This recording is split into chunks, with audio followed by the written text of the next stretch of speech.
that I am also now available to be part of the opposition, the minority.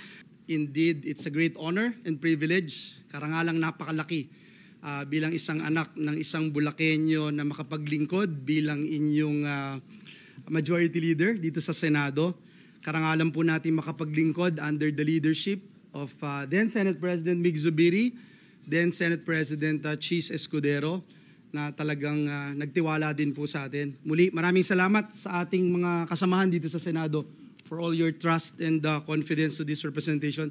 Lagi pong napakalaking karangalan yung mabigyan ng posisyon, lalo na sa liderato ng Senado, na paglingkuran ang ating Diyos at ang ating bayan, at lalong-lalo na po ang mahal na mahal nating institusyon.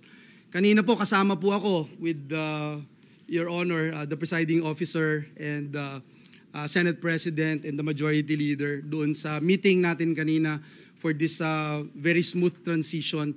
At isa lamang po yung ating napagkasunduan, lahat po tayo may isang common denominator.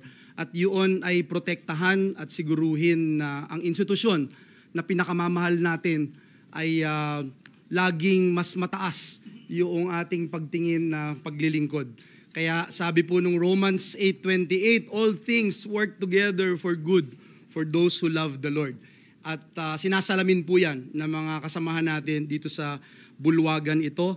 At nais kong magwakas by saying, Mr. President, that I am also now available to be part of the opposition, the minority, and that yung kagaya ng binanggit ni Senator Alan Peter Cayetano, na tayo po bilang mga lingkod bayan, nais nating makipagtulungan kahit kanino man kung ito po ay sa direksyon na pagbibigay linaw, pagbibigay tamang direksyon sa ating mga institusyon, sa ating mga government agencies, higit sa lahat in promoting truth, justice, and righteousness. Sabi po dun sa Philippians 3:14, we continue to press on toward the goal to win the prize of what God has prepared for all of us.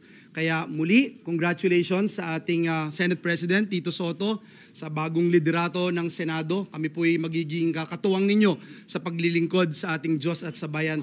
At gaya nung huling sinabi ko nung natapos po yung aking pagiging majority leader, sinabi ko po, the greater cause outweighs my personal interest. Maraming salamat. Mabuhay po kayo.